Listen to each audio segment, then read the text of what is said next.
We are in an impasse today because we had a regulation that is changing and is changing from like a year ago, like a year ago.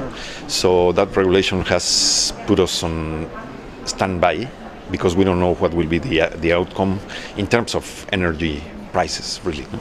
So that's what matters for this type of projects. No? So we are working in projects that are grandfathered by the old law, and we will see how the market develops. So we will, as I was saying here, the policy will dictate where we should go in terms of financing this type of energy. Because everyone seems to be watching Mexico very closely. You had this huge kind of Pemex monopoly, and now that's being step by step. It's being made. The market is being made more competitive. But I think a lot of people are looking carefully at Mexico to see how you manage that kind of transition. Yes. How long do you think it will take to really sort of create a competitive energy sector? Yes. Well, the whole sector is going to change. The private investment will come to things that only the public sector used to do, either in Pemex or in CFE, which is the electricity utility. So we will see more private investment, either with private-public associations or PPPs in both sides, but also in sort of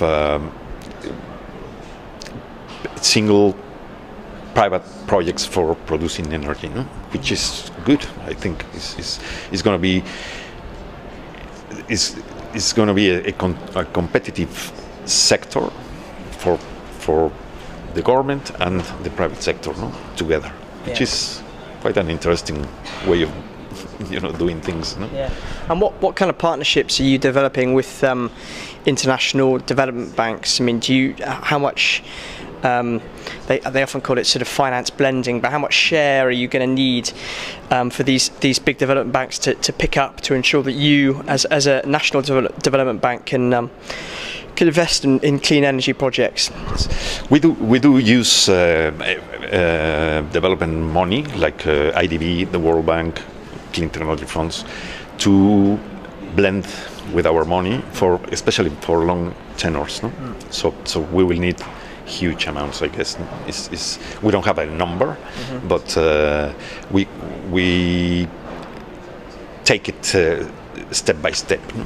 I mean, we see projects, we do finance projects, then we negotiate some loans from these agencies to fund these projects. No? So it's on demand, really.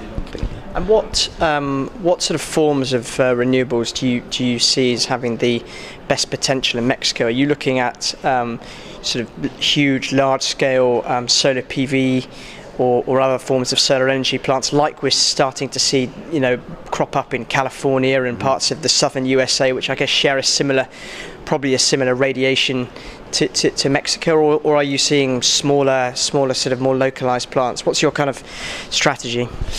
The thing for solar plants is that the competitiveness of the price is not there yet, no, against the gasification of Mexico, which will happen, importing gas and producing gas in Mexico, this shale gas and all these things. So you have to be competitive at probably a price that PV is not competitive. So we are working on structures that will bring more equity to the picture, longer-term financing for these projects to be viable. Mexico has huge solar resource, but it's been difficult to put them in place because of the price, and the volatility of price right now is very high. So it's difficult for a bank to take a risk on your source of payment with that volatility. We expect the prices either through auctions or some mechanism to be there in the market, and then we will finance a lot of projects or a lot of megawatts of solar projects. Their potential in Mexico is for wind, for solar, for hydro and geothermal is huge. And we have needs that will be covered by cogeneration plants, by gas plants. So we will have to make an equilibrium on renewable and non-renewable. Although gas plants are cleaner than oil plants. Sure.